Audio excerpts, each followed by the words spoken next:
ಹನಿ ಹನಿ ಮಳೆ ಹನಿಗಳಲ್ಲಿ ಆ ಕಾಡುವ ಕ್ಷಣಗಳಲ್ಲಿ ಕೇಳುತ್ತ ಗುನುಗುನಿಸುತ್ತ ನಮ್ಮನೆ ಮರೆಯುವೆವು ಹಾಡಿನಲ್ಲಿ. ಮಾತಲ್ಲಿ ನೆನಪಿನಲ್ಲಿ ನಿಶ್ಶಬ್ದದ ರಾತ್ರಿಯಲ್ಲಿ ಕರೆದೊಯ್ಯುವೆವು ನಿಮ್ಮನ ಜೊತೆಯಲ್ಲಿ ಹೊಸ ಯುಗ ಯಾತ್ರೆಯಲ್ಲಿ. ಹುಡುಕುತ್ತ ಹೀಗೆ ದಿನ ದಿನವೂ ಹೊಸ ರಾಗದ ಲಹರಿ. ಇದು ಸಂಗೀತದ ಸವಾರಿ. Akashvani FM rainbow.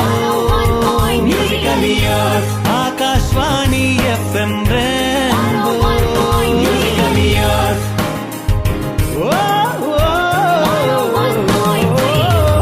Akashvani FM Rainbow 101.3 MHz. Musically yours. Time's exactly 3 minutes past 6. You're listening to 101.3 FM Rainbow, and this is the Health Hour. I'm your host, Raj Gunashekar, welcoming you warmly to this Tuesday's edition of Health Hour. And, well, let me begin the show by asking you a question. Have you ever been angry? I mean, probably sounds like a dumb question, but truth is, we all have been angry, isn't it? Either in one way or the other. The issue is, how do you deal with that anger? For example, if the anger consumes you and you cannot really live in peace every day, so that's when you really ask yourself, what am I supposed to do, and where am I going to get some help from? And that is going to be the theme of our show, how to manage the our anger management. To deal with this, we have a very special guest today. We have Ms. Cassandra Sundaraja, who is a clinical psychologist. Ms. Cassandra, thanks very much for joining us today. Hi Raj, thank you so much. Thank you. So today we will deal with anger management. So clinically speaking, what is anger and how is it different from temper? Right, anger is an emotion. It's actually one of the 6 primary emotions that are recognized across all cultures in the world. Whereas temper, on the other hand, is more like a state of mind. For example, someone might have a calm or even temper, which means they tend to be calm generally. Whereas those who are described having a short temper are easy or prone to get angry easily. Mm-hmm. Right. So anger is just a response to external happenings, or what exactly is it? So like I was saying, anger is an emotion and it can cause us to respond in different ways. And the triggers can be either external or internal. So for example, an external trigger could be an event, say when I go to a restaurant and I find a dead insect in my food, that would be an external trigger. Or maybe if I'm sitting and thinking about some mistake that's happened in the past or something unjust that's happened to me before, that would be an internal trigger of anger. Right. So is it natural to get angry a little more than average, or not to feel any anger at all? It's really natural for all human beings to experience anger. If there's anyone who says that they don't get angry at all, that would be a little suspicious for me. Okay. Right? Usually if there are some people who believe that they don't get angry at all, it's likely the anger has been suppressed or repressed within them. Right. So as a psychologist, would you say anger is a good emotion or a bad emotion? Well, neither. It's neither a good nor a bad emotion. All emotions are neither good nor bad. But I think that all emotions, including anger, serve a function, serve an important function. They motivate us towards a particular behavior. But I think what you're actually asking me is more about how we respond when we're angry. So sometimes our behavior when we're angry can be harmful or destructive. Yeah. And how is it expressed in a variety of different ways that you have seen clinically?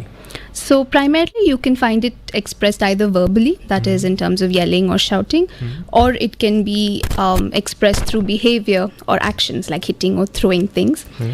Another way that we could look at it is sometimes it's expressed passively, maybe in sarcastic comments or sulking, ignoring the person, or it could be expressed aggressively through aggressive means. Right. Well, plenty of time for your questions. If you got any questions to Ms. Cassandra Sundaraja, who is a clinical psychologist, type BGRB, BG as in Bangalore, RB as in Rainbow, BGRB space your question space your name, which is optional, and send it to 56060. 56060 is the number. And remember, we are dealing with anger management.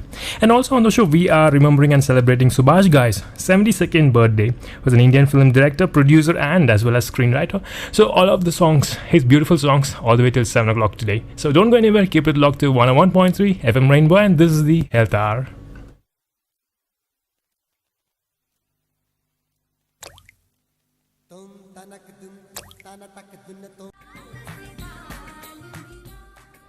Welcome back. 13 minutes past 6. You're listening to 101.3 FM Rainbow, and this is the Health Hour. I'm your host, Raj Gunashekar, and today on the Health Hour, we are discussing anger management.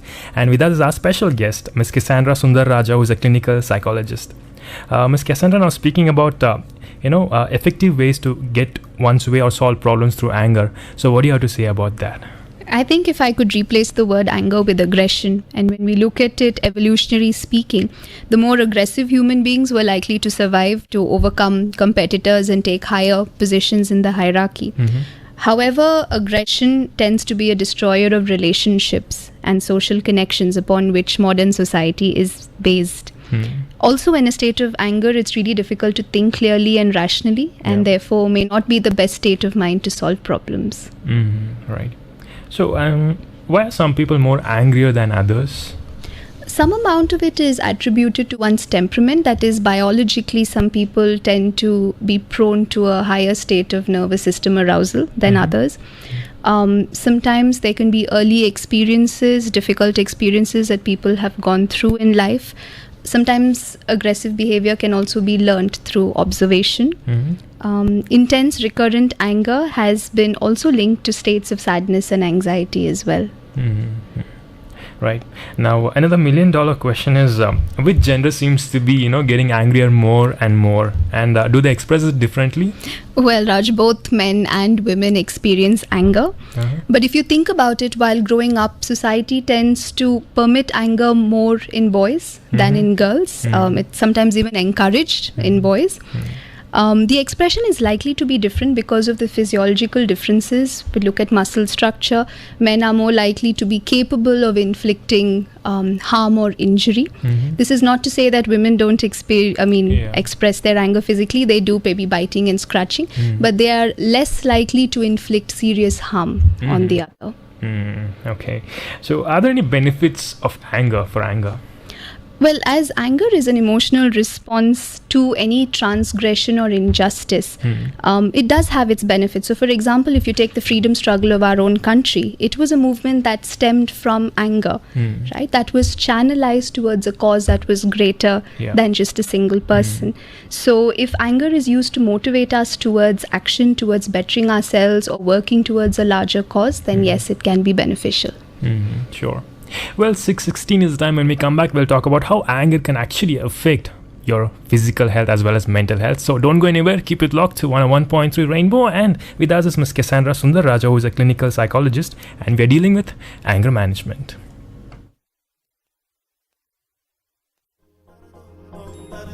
And this is the Health Hour. I'm your host, Raj Gunashekar.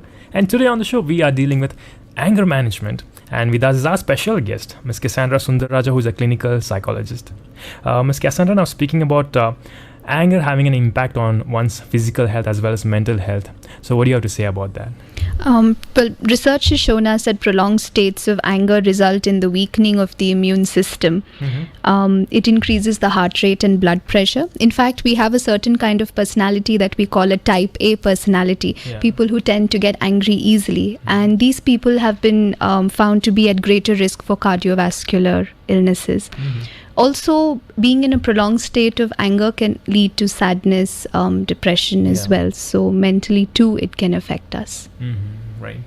So what are the symptoms or signals that a person, can display that can show that they have a problem with anger? Right. One common sign is people use the term out of control to describe how they feel about their anger. If anger is repetitive, if it's causing either physical or emotional harm either to oneself or others around, then it's recommended that that individual seek some assistance in managing that emotion. Right. So I'm not sure if I can ask the next question because you just answered that. Because is it true that some people cannot control, or is it they're just deceiving themselves? I think that's a complicated question. When one's awareness of what are the triggers of anger, when one's understanding of ourself is a little less, then the individual may perceive that their anger is out of their control. It's very real for the person who's experiencing it. Also, when a person tends to be more impulsive or reactive, then too it can be felt that their anger is out of control. Right. So how does it affect our children when their parents seems to be very outrageously angry about everything about their children? Right. Children react in different ways to different situations in which they were brought up in. Some children may be very timid or shy. They could have low self-confidence, perhaps depression or anxiety, because they're overwhelmed by the amount of anger and criticism that's targeted towards them. Other times, children might in turn take out this anger on a younger sibling, on classmates who are perceived weaker than them. They could have insensitive behavior. There could be cruelty to animals, theft. In their adolescence, they may be very oppositional or defiant. So these are the variety of ways in which children can manifest this anger. Yes. Right. Well, if you got any questions, it's going to be the same number and the same format. BGRB space your question, space your name, and send it to 560 656060. Remember, we are talking about anger management, and with us is clinical psychologist Ms. Cassandra Sundaraja. So send in your questions ASAP.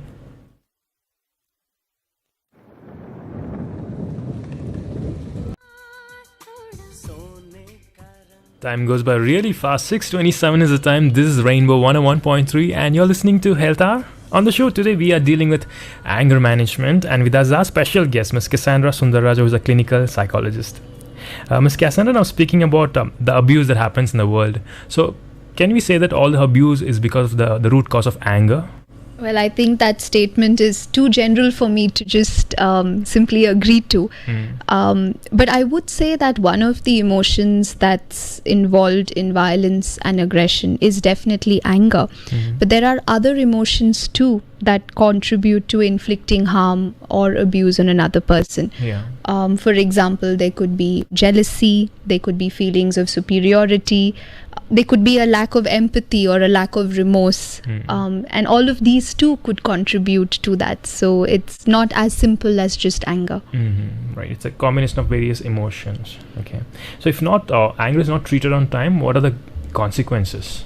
Well, long term, psychologically, we've been known to see depression in individuals who've been having a lot of anger within them that they've been unable to process or deal with. Person may also find it difficult to maintain relationships. This could lead to social isolation. Sometimes I've even known individuals to take to drugs and other substances as a means of trying to manage their emotions. However, this too can result in other harmful consequences as well. Right. So how is it diagnosed clinically? Well, clinically, there is no diagnosis of anger per se that we give to any individual. But recently, in one of the latest classifications of psychological disorders, there has been an inclusion of a new disorder, which is called intermittent explosive disorder. So this disorder refers to individuals above the age of 6 who have episodes of volatile anger that come in outbursts and tend to cause harm to either themselves or others. Interesting. So since we're talking about anger management, so what exactly is anger management? Well, technically speaking, anger management is a psychotherapeutic program that we use to teach skills on how to manage anger and how to regulate its expression. Like we discussed earlier, there are different ways we can express anger, some healthier than others. And by and large, anger management aims to reduce the harmful, aggressive ways of expressing it and learning more constructive ways of expressing the same. So tell us about the significance of anger management. I think it's really important because I've known people both professionally as well as personally who've lost jobs or important relationships because of their difficulties in managing anger. And so I think it is important, if there is a problem with anger, it's important to learn healthier ways to express that anger and manage it in order for us to have healthier relationships and professional success as well. Right. Well, plenty of questions coming in. Keep those questions coming in. All you got to do is type BGRB on your phone. BGRB space your question space your name and shoot it to 560 65 6060 is the number. Remember, we are dealing with anger management. With us is clinical psychologist Ms. Cassandra Sundaraja, and I'm your host Raj Gunashekar.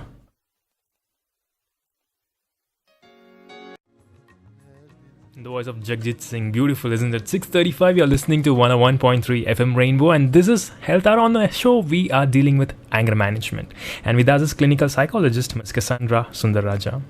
Ms. Cassandra, in the previous segment, you were talking about the significance of anger management.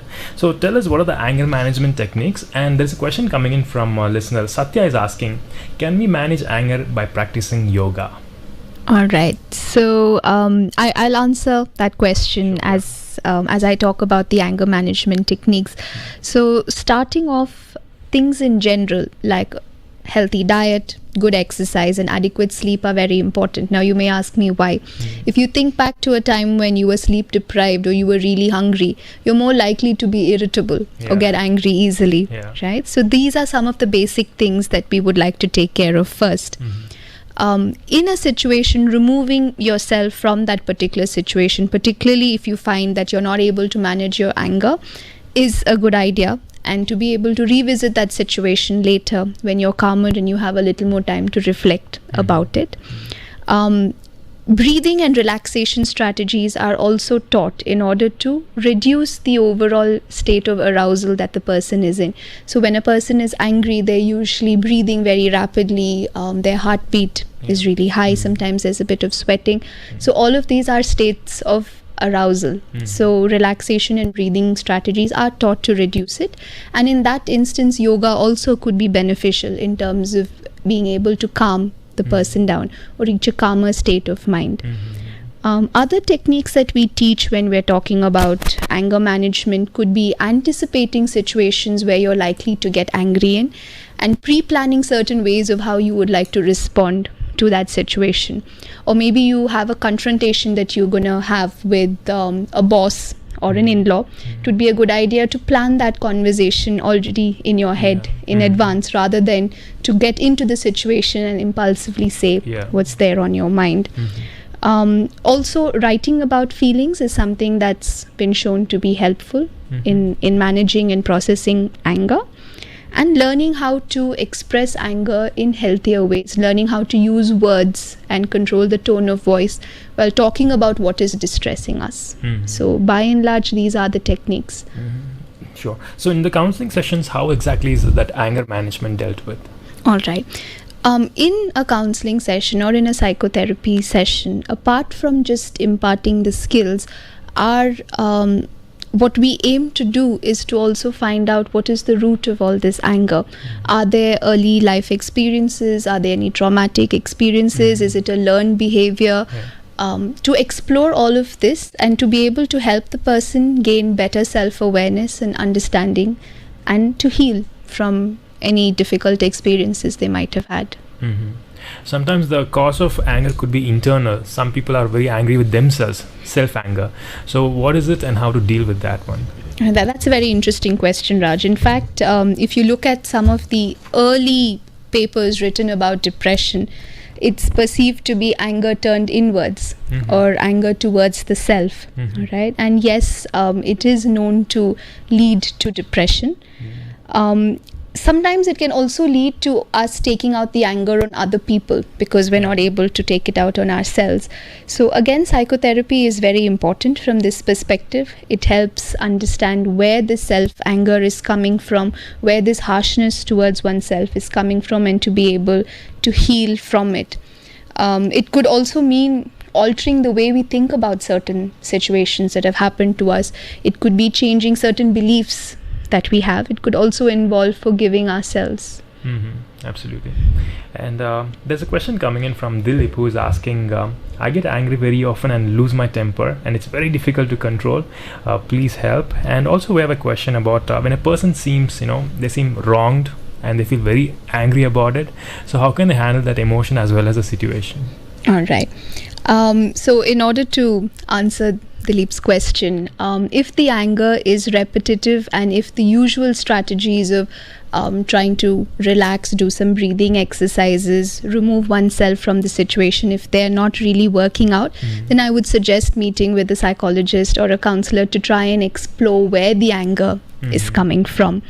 But in general, if there is a particular situation when a person feels wronged or hurt, it would be a good idea at first, if possible, to remove oneself from that situation. Possibly to say to the people there that I'm feeling angry right now, or just give me some time to process it. I'd like to talk about this later. It could help to go for a brisk walk, to do some strenuous physical activity, sip a glass of water slowly, maybe phone up someone whom you trust to express what you're going through. Also, it's important to understand that a lot of times anger could be stemming from something else, like hurt, like you mentioned, or helplessness in a particular situation. So it's not just the anger, there's an underlying emotion as well. So being able to understand where that anger is coming from, if it's coming from hurt, if it's coming from helplessness, this awareness would help us to respond to the situation better.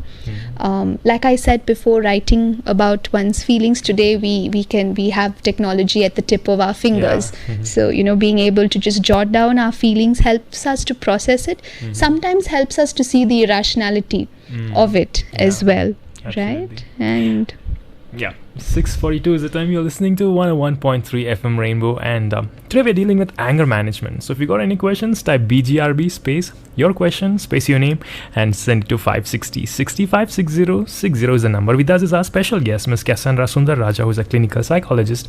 And also remember, today we are remembering Subhash Guy's 72nd birthday on our show. So it's all about his songs all the way till 7 p.m.